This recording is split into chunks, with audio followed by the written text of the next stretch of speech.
Oi, gente, salve a todos capazes do Senhor. Hoje eu vou estar deixando uma palavra para você sobre quem é o pai da rainha das fofocas e da Jezabel. Isso mesmo, gente. Jezabel, que amava as pinturas, né?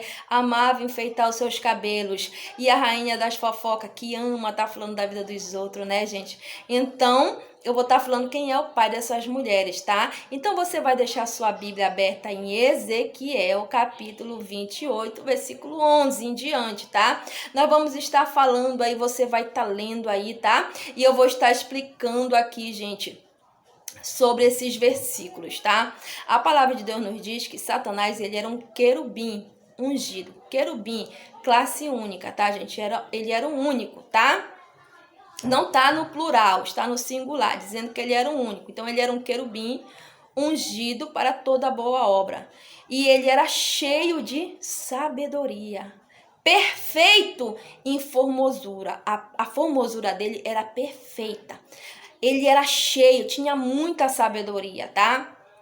Então, e as vestes dele, gente, tem 10 tipos de pedras preciosas, né? Qual vocês estão lendo aí, né?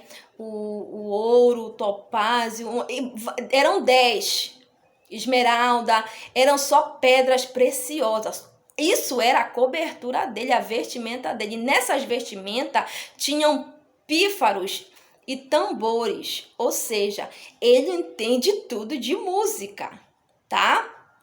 Então, quando ele foi criado, já foram preparados esses instrumentos.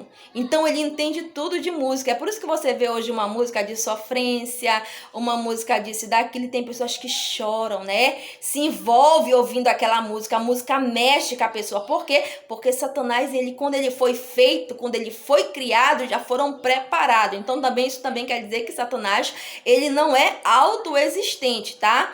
Não é autoexistente. Ele foi um ser criado pelo nosso Criador, pelo nosso Deus. O nosso Deus é o único que é autoexistente. Ele não tem princípio nem fim de dias. Mas Satanás, ele foi, gente, tá? Ele foi criado. Então, gente, ele era assim, tá? 10 tipos de pedras preciosas. Conhecia todo instrumento de música, tá? Ele estava onde? Ele estava no Éden, no jardim de Deus. Então, ele andava entre as pedras afogueadas. Mas o que aconteceu? Elevou-se o seu coração. Ele se corrompeu. Por quê? Por conta da sua formosura. Tá aí no, se eu não me engano, é o 12 ou é o 17. Que se corrompeu ali por conta da sua formosura. E ele foi lançado profano para fora do monte de Deus. Então, ele foi lançado para fora. Então, quem é Satanás? E ele era cheio de sabedoria, tá? Então, Satanás, ele é astuto. Então, nós precisamos conhecer quem é o nosso adversário. Nós precisamos saber com quem a gente está lutando, tá, gente? Então, como vocês podem ver, nós temos que estudar o nosso adversário, né? Vocês viram o que aconteceu na Copa do Mundo de 2014. O técnico alemão, quando ele deu uma entrevista, eu fiquei ali chocada com as palavras do técnico alemão. Sabe o que ele vai dizer? Né? Quando o Brasil teve aquela vergonha que o Brasil perdeu ali de 7-1, foi uma humilhação, né? O Brasil aí que é conhecido por conta do futebol que ele tem e passou a maior vergonha da sua vida. E o técnico alemão vai dizer por quê? Sabe por quê? Ele passou anos estudando o Brasil. Ele estudou tudo sobre o Brasil. Enquanto o Brasil estava empolgado que a Copa do Mundo ia ser aqui na sua nação, o técnico alemão estava se preparando, estava estudando o adversário dele. E ele descobriu uma coisa que foi onde ele foi em cima. Ele descobriu que o Brasil tinha uma potência no ataque, mas que ele tinha um rombo lá na defesa. Então, o técnico alemão pegou ali na defesa. E por isso que ele conseguiu vencer o Brasil. Isso ele vai dizer numa entrevista, né? E isso eu tomei para mim. Eu entendi. É assim que o inimigo age. Ele vem nas nossas fraquezas. Ele nos examina. Ele nos analisa. Satanás não vem aonde você é forte. Ele vem aonde você é fraco. Ele tá 24 horas ao derredor, bramando como leão, buscando a quem ele possa tragar. Então ele tá nos estudando. Ele conhece tudo, ele sabe ponto fraco, ele sabe tudo da gente. E nós temos que fazer o mesmo. Nós temos que também conhecer o nosso adversário. Como é que a gente vamos descobrir como ele é? Através das Sagradas Escrituras, lendo a Bíblia. Ah, ele é assim? É assim que ele age? Como é que Satanás age? Ele age com meias mentiras. Sempre ele vem com mentira. Ele usa a Bíblia, mas ele vem com mentira em cima dela. É assim que o diabo age. Você viu quando ele foi em cima de Eva? Ele foi astuto, né? Ele foi astuto. Ele disse assim, ele chegou com a Eva como quem não quer nada. Ele vai dizer assim, vem cá. Foi assim que Deus disse que de toda árvore que está no jardim vocês não podem comer. Então ele já chegou com uma mentira. Ele já chegou com uma mentira, porque Deus não tinha falado isso. Aí a Eva vai dizer, não foi assim que Deus falou, não. Ele falou que de toda árvore a gente pode comer livremente. Somente a árvore do conhecimento do bem e do mal nós não podemos comer nem tocar, porque o dia que a gente comer, certamente vamos morrer. Então, ele mentiu quando ele disse que era toda árvore. Não era toda árvore, era apenas a árvore do conhecimento do bem e do mal que o homem não podia comer e nem tocar. Então o diabo ele já chega com mentira. Ele é o mentiroso, é o pai da mentira. Então ele sempre vai chegar para o homem com mentira. E depois ele vai dizer, não, certamente que não morrerás, porque Deus sabe que o dia que vocês comerem, vocês vão ser como Deus, conhecendo o bem e o mal. Ou seja, outra mentira. Você viu quando ele chega com Jesus no deserto? Ele chegou ali com a palavra, mas a palavra já veio distorcida. E é assim que o diabo tem usado as pessoas hoje, né? A pessoa abre a Bíblia, mas a Bíblia já vem distorcida para você. Então, Satanás, ele vem com mentira. Então, é esse que é o pai dessas mulheres, né? Essas mulheres aí que estão fazendo grandes obras para ele. São vaso de desonra, né? Vaso de desonra. Uma pessoa que vira sinônimo de imoralidade, de perversão, de vaidade. É porque está sendo muito usada na mão de Satanás, que foi o caso de Jezabel. A rainha das fofocas só vive falando mal da vida dos outros. Por quê? Hein? Porque ela está se entregando pro pai dela. Mas um dia ela vai ter a recompensa dela, tá? Um dia vai ter a recompensa. Só não vai ser boa, mas vai ter sua recompensa, tá? Então, gente, o diabo, ele é assim. Ele age sempre com mentira. E ele tá, gente, aqui na terra. A Bíblia diz que ele está em derredor, bramando como leão, buscando a quem ele possa tragar. Quando ele vai diante do Senhor Deus, né, que vê os filhos de Deus, e daí ele vê o Satanás, Deus vai perguntar, de onde tu vem, Satanás? Ele vai dizer, de rodear a terra, de passear por ela. Então ele estava aqui, andando, passeando, conhecendo, né? Então ele conhece tudo. O diabo, ele sabe de tudo, porque ele estuda, ele fica estudando. A gente tem que fazer a mesma coisa também, a gente tem que estudar ele. Pera lá, é assim que ele age, né? Então, o que a gente tem que fazer? A gente tem que fugir da aparência do mal. A gente tem que fugir da aparência do mal. Fazer como José fez. Quando aquela mulher de Potifar veio, ele, olha, perna para quem te quer. Saiu dali. Então, a gente tem que ser assim também. Não vai querer bater de frente com Satanás. Tá? Não, porque eu posso, não subsistir, não exalte Satanás, mas também não vai querer menosprezá-lo, não vai querer subestimar ele, entendeu? Não, eu faço isso aqui com Satanás, ele tá debaixo do meu pé, vai nessa. A Bíblia diz que o arcanjo Miguel, outro, gente, tá? Que é único, tá? O arcanjo Miguel, não tá no plural, tá? Tá no singular ali também, arcanjo Miguel. Quando ele disputou com Satanás a respeito do corpo de Moisés, ele sendo um anjo, né? Um arcanjo, quer dizer, perdão, gente. Sendo um arcanjo, né?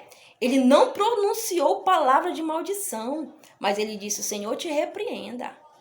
Então, olha como ele foi para cima de Satanás. Ele que é um anjo, né, gente? Um arcanjo, né? Que tem força, que ali, autoridade por Deus, ele não foi em cima de Satanás de qualquer maneira. E eu e você vamos querer ir? Só tem um jeito de vencer Satanás. Sabe como é? A Bíblia diz assim mesmo, olha, humilhai-vos debaixo da potente mão de Deus, resistir o diabo e ele fugirá de vós. Então, o único jeito de vencer Satanás é se humilhando debaixo da potente mão de Deus e resistindo a ele. Se você se humilhar na potente mão de Deus, Senhor, tem misericórdia de mim, tem compaixão de mim. Tu sabe, Senhor, que eu não sou nada, Senhor. E tu vai te humilhar ali diante da potente mão de Deus e você vai começar a resistir o diabo e ele vai fugir de ti. Não vai ser preciso você fazer nada. Somente resiste. Quando ele vier de um lado, vai do outro. Pega o teu inimigo e não vai querer lutar com ele carnalmente. Você vai lutar com ele espiritualmente. A nossa luta ela é espiritual, não é carnal. Tá? Eu já errei muito, já fiz muitas bobagens. Por quê? Porque às vezes a gente acha, não, eu tenho que fazer assim. Não, pera lá. A nossa briga, ela é espiritual. Não vai querer medir força com o diabo que você vai perder feio. Leve ele para o lado espiritual. Quando ele usar alguém para tentar te perseguir, o que você vai fazer? Você vai ter as armaduras de Deus, né? Olha o apóstolo Paulo. O apóstolo Paulo, ele vai dizer ali para Timóteo na sua segunda epístola: olha, Timóteo, desperta o dom de Deus que há em ti, o qual foi te dado pela imposição de mãos. Ou seja, Timóteo, ele estava adormecido. O dom que ele tinha tido estava adormecido. Paulo vai dizer para ele: desperta esse dom. Desperta o dom de Deus que há em ti. Ele vai dizer assim mesmo também: olha, eu não me envergonho, né? Então, Paulo, ele era perseguido. Ele era perseguido por quê? Por conta do evangelho que ele pregava. Então, mas ele diz assim mesmo: mas eu não me envergonho não. Olha lá o 12. Então, ele tinha opositores, ele tinha perseguidores, mas ele não ficava calado não, tá? Ele se vangloriava, Paulo. Ele diz assim mesmo que ele não se envergonhava diante das oposições, né? Quando os adversários dele, quando estavam falando mal dele, estavam perseguindo ele, sabe o que ele fazia? Ele não se envergonhava. Ele estava ali. Então, ele não se envergonhava da palavra de Deus. Então, por que o mundo nos odeia hoje em dia? Por que essas pessoas nos odeiam? Por conta do evangelho. É por conta do evangelho. Por quê? Porque por conta desse evangelho, Jesus morreu. Foi por conta do evangelho que o Senhor Jesus morreu, do Novo Testamento, que foi preço de sangue. Então o mundo, ele vai nos odiar. O próprio Senhor Jesus disse isso: se o mundo vos odeia, sabei que antes de vós eles odiaram a mim. Eles me odiaram por conta da palavra, que era do Pai. Então o mundo odiou Jesus por conta da palavra. Então o mundo, ele vai ter que olhar para mim, para você, vai ter que nos odiar. Então, a tua briga, ela é espiritual. A tua briga, ela é espiritual, não é carnal. Por isso que a Bíblia diz assim mesmo: porque as armas das nossas milícias, elas não são carnais. Elas são poderosas em Deus para a destruição de fortaleza. As nossas armas em Cristo, elas não são carnais, não. Elas são poderosas em Deus para a destruição de fortaleza. O que é uma fortaleza? Você sabe o que é uma fortaleza? Fortaleza é um lugar impenetrável. Isso que é uma fortaleza. É um lugar que ninguém pode entrar para destruir. Quando alguma cidade fazia uma fortaleza naquela cidade, a outra cidade não podia entrar naquela cidade, né? Olha ali as muralhas de Jericó, né? Era uma cidade que estava bem fortificada. Tinha muralhas, não tinha como ninguém entrar ali, né? Então, mas a Bíblia diz que as nossas armas em Cristo, elas não são carnais, elas são poderosas em Deus para a destruição de fortaleza. Então, a minha arma e a sua, ela não é carnal. Não é um 38, não é uma .40, não é um fuzil. Não, meu irmão. É as armaduras de Deus. Quando o teu inimigo começar a te atacar, a te bombardear, falar mal de ti, te caluniar, te difamar, você vai ter que estar com o escudo da fé. Coloca o escudo aqui na frente, deixa ele falar. Coloca o escudo da fé. Tá falando mal de mim? É porque eu tô agradando a Deus. Estão me perseguindo por conta do evangelho? É porque eu tô agradando a Deus. Paulo não disse? Por essa causa eu padeço, Timóteo. Então, em segunda epístola pastoral de Timóteo, de Paulo a Timóteo, tá lá dizendo, né? Capítulo 1 e o versículo 12. Por essa causa eu padeço e não me envergonho. Então, Paulo padecia, mas não se envergonhava. Se ele padecia, era porque os caras estavam perseguindo ele por conta do evangelho. E ele não se envergonhava. Ele não padecia. Ele padecia, mas ele não se envergonhava. Ele tinha um prazer naquilo. Então, a minha arma e a tua, ela não é carnal. Ela é espiritual. Quando o teu inimigo tá falando mal de ti, tá te bombardeando, tu tá aqui com o capacete da salvação. Tu tá aqui com o escudo da fé.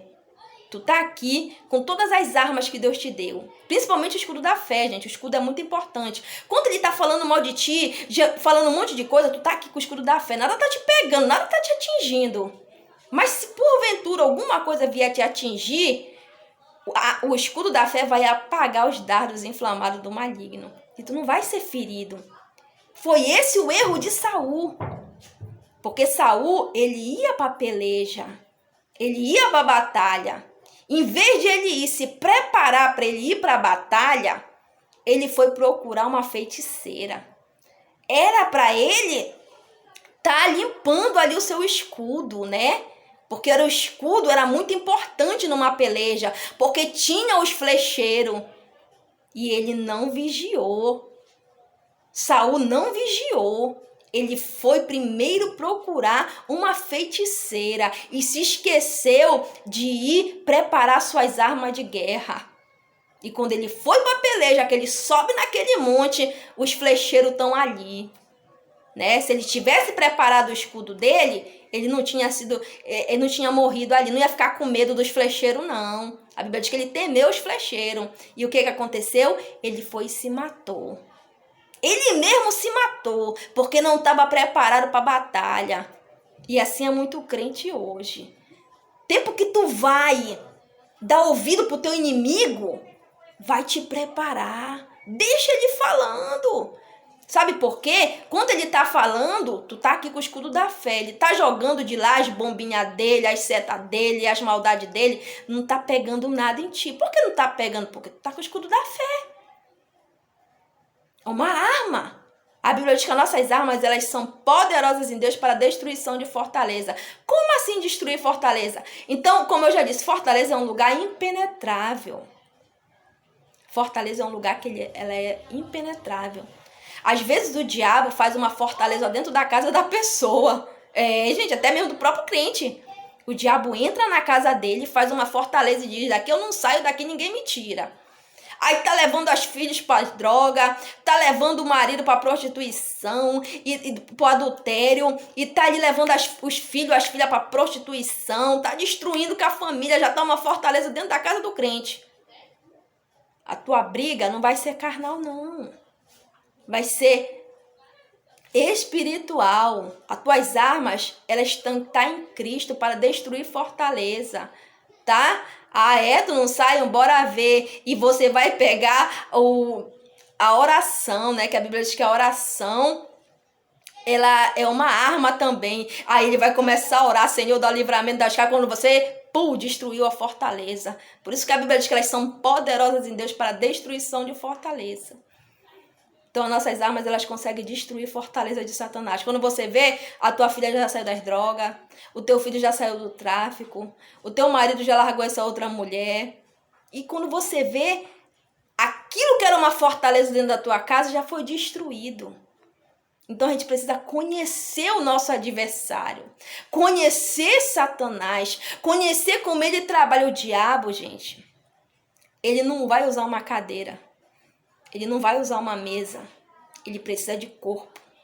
O diabo, ele precisa de corpo. Seja de homem ou seja de animal. Ele quer um corpo.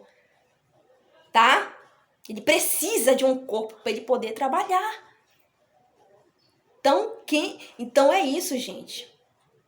Então que você venha entender isso. Colocar isso na tua vida. Que a tua briga, ela é espiritual. Deixa o teu inimigo falar. Deixa ele te perseguir. Ele está te perseguindo não é porque ele tem ódio de você. É pela palavra que você tem falado. É pelo evangelho que você tem anunciado. O próprio Senhor Jesus disse isso, né? Que o mundo odiava ele por conta da palavra. Então, como a gente prega essa palavra, a gente prega esse evangelho de renúncia, de santificação, de purificação, a tendência é o mundo nos odiar. Perdoa, gente. A tendência é o mundo nos odiar. Mas Jesus disse que antes deles odiarem a nós, já odiaram ele. Se eles chamaram, gente, para pensar. Eles chamaram de Beelzebu, príncipe dos demônios, para o nosso Senhor Jesus. Agora imagina o que eles não vão chamar para mim e para você. Se estão te perseguindo, te chamando disso, de caloteiro, de fuxiqueiro, disso, daquilo, de prostituta, de ladrão, deixa falarem. Não falaram do apóstolo Paulo também, que ele não era apóstolo, que ele era isso, que ele era aquilo, que ele era aquilo. O outro, sabe o que ele vai dizer? Eu não me envergonho. É uma glória para mim isso. O apóstolo Paulo se orgulhava. Eu não me importo, né? Então, por essa causa, eu padeço. Então, o apóstolo Paulo vai dizer assim mesmo, por essa causa, eu padeço. Eu estou aqui padecendo. É pelo evangelho de Cristo.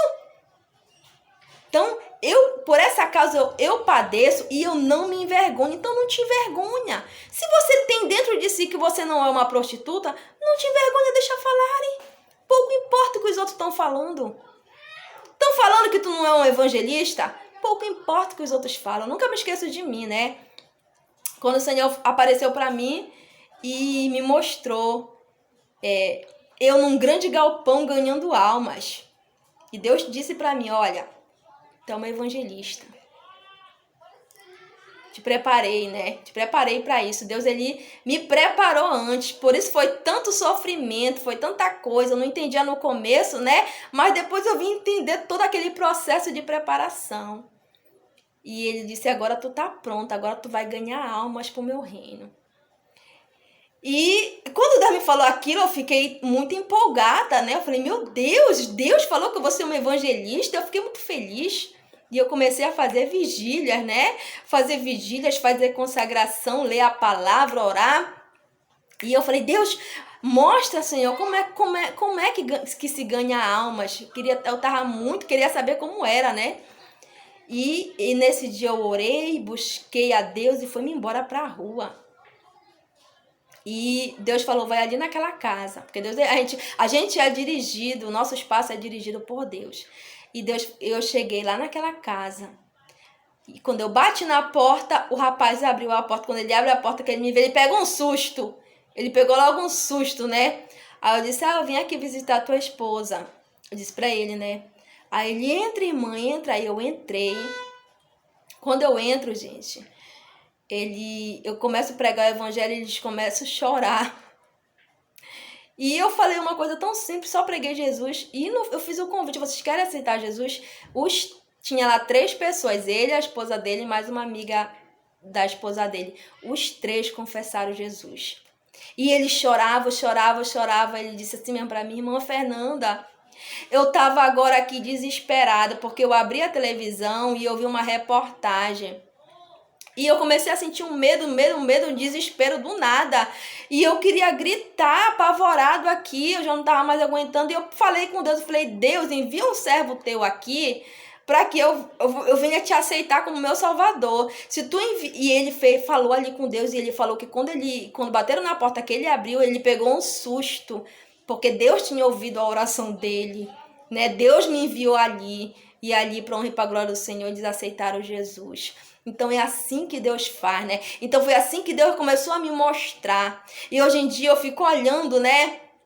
Tem pastores, tem diácono, eles vão na casa dos outros, eles fazem isso, fazem aquilo outro, mas às vezes não consegue ganhar alma. Por quê? Porque até para ganhar alma tem que ser um dom ministerial. É Deus que tem que preparar a pessoa.